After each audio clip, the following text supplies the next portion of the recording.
Concernant la retraite des femmes, pour l'instant, les femmes ont une retraite à 62 ans. C'est le fait que les femmes ont une retraite à 62 ans provoque un déficit chronique de la caisse de retraite dans le Bitoire Laoumi. Le ministère des Finances demande à ce qu'on augmente l'âge des femmes à avoir le droit de toucher la retraite de 62 à 65 ans.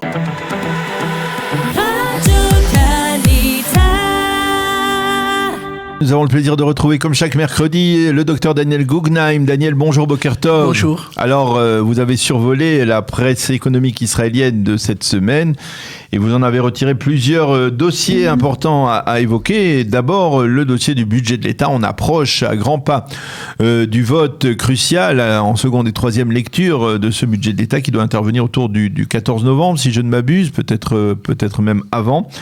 Et dans ce budget, eh bien, on trouve pas mal de réformes, et en particulier une réforme concernant la retraite des femmes, mais également les prix des parkings.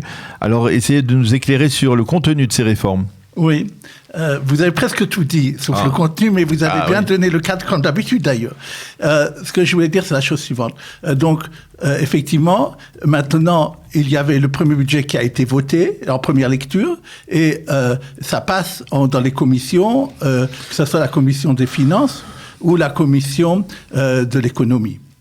Maintenant, il y a eu déjà des réformes qui ont été votées par les commissions, c'est-à-dire que si en novembre le budget passe, c'est une question politique aussi.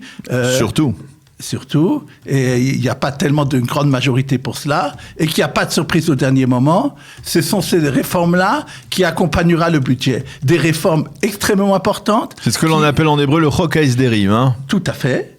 Et des réformes parce que ça s'appelle Chok HaEsderim et que ça accompagne le budget, ils ne sont pas aussi longs comme processus pour être votés. D'habitude, ça met des semaines et des mois parce que chacun la société israélienne veut amener des arguments et les commissions les entendent. Là, c'est quelque chose qu'on fait très rapidement et donc c'est des sortes de lois des réformes pourtant d'ampleur qui vont apparemment être votées très rapidement. Maintenant, de la chose suivante.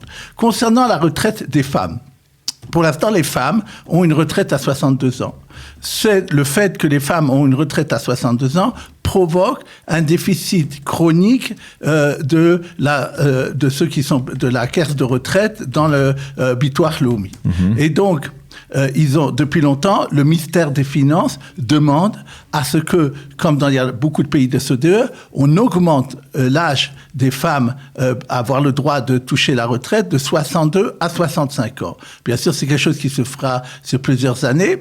Maintenant, quelle était toujours la discussion et le fait que ça ne passait pas, c'est qu'il y avait un lobby social, un lobby qui représentait des femmes en disant qu'il y a énormément de cas et qu'on risque d'arriver à certaines situations où si on met quelqu'un à 62 ans et à ce moment-là on lui dit tu ne peux pas toucher ta retraite, qui est déjà pas énorme en Israël, alors ces gens-là n'auront même pas de quoi manger ou payer leurs médicaments. Alors le ministère des Finances a accepté certaines demandes du côté social pour voir les différentes catégories de population à qui il faudra donner déjà dès maintenant des subventions pour que lorsqu'ils arriveront à l'âge où ils devraient prendre la retraite légale, qui sera un âge plus avancé, ils ne seront pas amenés à être dans des conditions très très désagréables. Donc ça c'est important. Alors c'est quoi les prix des parkings par exemple? Voilà. Maintenant, jusqu'à maintenant, les prix des parkings sont limités. C'est-à-dire, il y a un tarif. Les parkings publics, publics des villes. Oui, exact. Sont un maximum par heure 6 points quelque chose shekel. Ah. Oui. Mais il y a des parkings qui sont beaucoup plus... Les parkings privés sont beaucoup plus chers. Oui, mais je parle des parkings dans les villes, comme vous parlez... Des parkings municipaux, on va dire. Voilà, municipaux, exactement, c'est ce qu'on va parler. Et à partir de l'année 2022, début 2022, il est décidé qu'il n'y aura plus au maximum de quelque chose shekels, mais ça pourrait être 50 shekels, 100 shekels de l'heure. Chaque ville pourra décider de combien ça sera à l'heure. Maintenant, ça s'est passé. Maintenant, qu'est-ce qui se passe? C'est que des députés ont dit, oui, mais ça pose un problème par rapport aux gens qui viennent de l'extérieur, parce que souvent les gens à l'intérieur des villes ont de toute façon des endroits pour s'ils habitent à côté de chez eux ou etc. Et donc ça posera. Il y a des gens qui ne peuvent pas venir autrement qu'en voiture, puisqu'il y a un problème qu'en Israël il n'y a pas de transport public comme il faut l'être comme dans les autres pays, et donc des gens des fois éloignés des centres où on peut travailler ne peuvent pas venir autrement qu'en voiture. Et à ce moment-là, ils disent que c'est un problème pour eux. Alors il a été décidé qu'une municipalité ne pourra pas demander plus de 30% en plus par rapport au prix qui est demandé à l'ensemble de la population. Donc ça, c'est un changement qui va avoir lieu. Il y a encore d'autres dispositions dans sa loi, mais c'est ce qu'il dit, et je pense que ça va changer. Je voulais le dire parce que ça va changer beaucoup de choses pour les gens. C'est fait aussi pour lutter, bien entendu, contre que les gens arrivent dans les villes, enfin des embouteillages, mais c'est important de le dire. Alors, parmi les réformes qui ne sont pas apparemment passées, qui ne vont pas être validées, il y a celle du prix du gaz. Et expliquez-nous, parce que justement, on en a parlé ces dernières semaines, le prix du gaz en Israël est le moins cher au monde, si je ne m'abuse. Oui, et l'État devait normalement donner des grandes taxes, surtout ceux qui produisent le gaz, pour avoir plus d'argent pour le budget. Et ça a été repoussé, parce que ça aurait entraîné une augmentation du prix du gaz. Et ça, il y a un lobby pour le gaz qui a été repoussé. Une autre chose qui a été repoussée, qui est très important, et j'expliquerai de quoi il s'agit, tout ce qui est importation. Le ministère des Finances voulait permettre de inonder le marché israélien, que ce soit des produits agricoles ou des produits même pas agricoles, pour faire baisser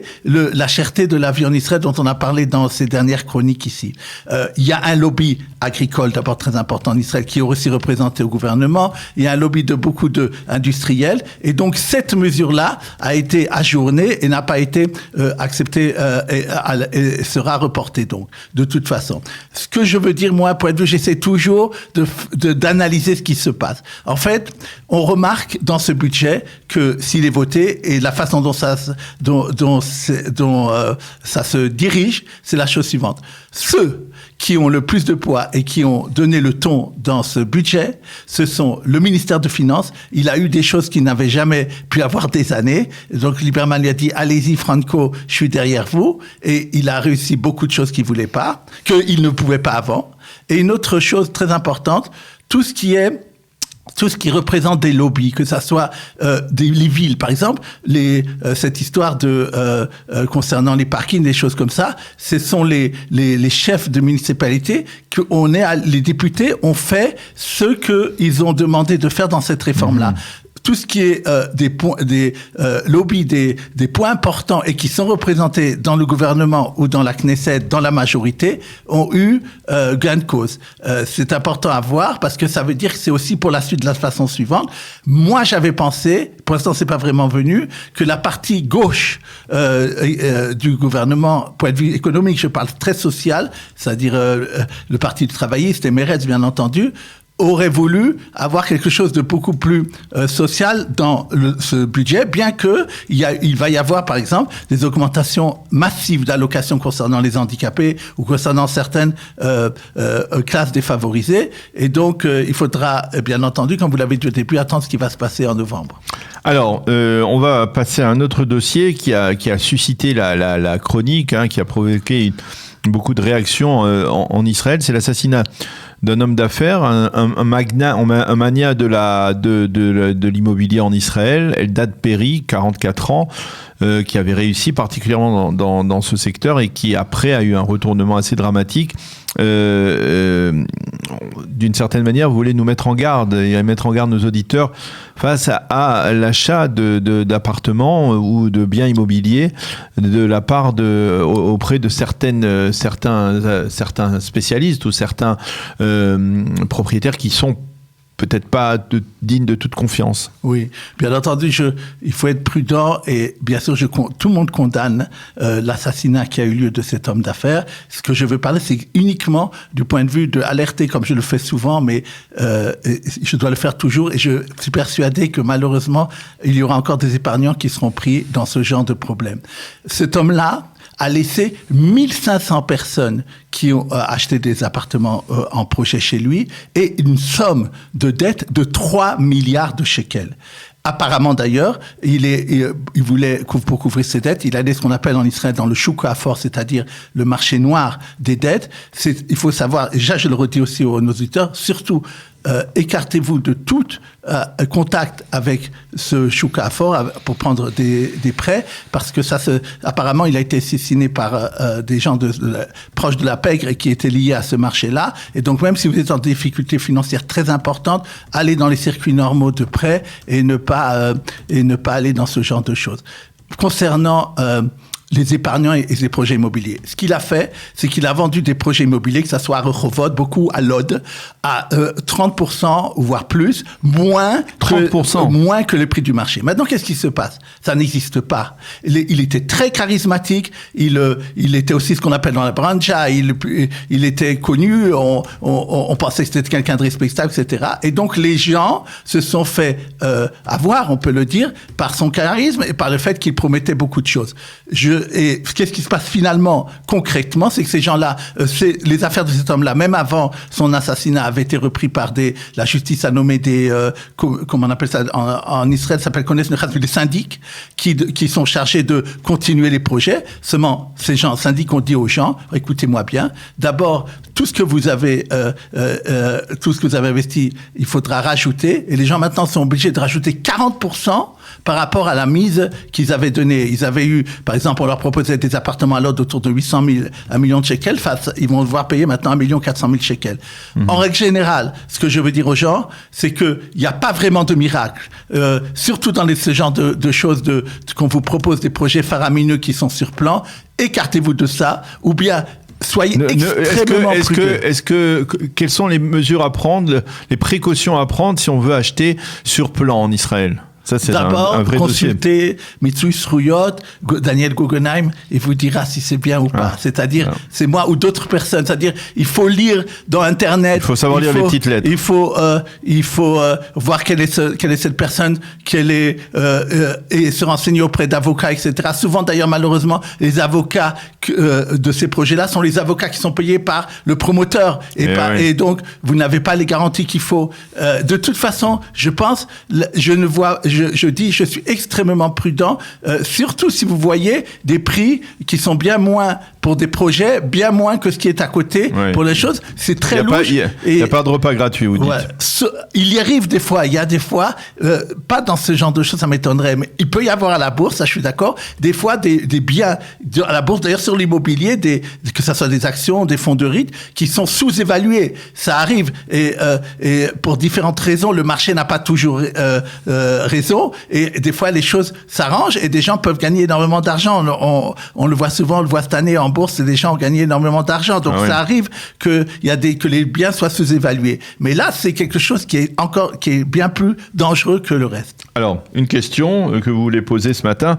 Pourquoi les épargnants israéliens semblent quitter Altshuler Shaham, une des grandes, on va dire, des grandes compagnies financières israéliennes? Oui, cette société Altshuler Shaham, qui est une société d'investissement, c'est-à-dire qui gère les fonds des gens, que ça soit dans des portefeuilles, que ça soit dans des polices d'épargne, que ça soit dans des SICAV, ce qu'on appelle en époque Kranot, était ces dernières années toujours le premier de sa catégorie.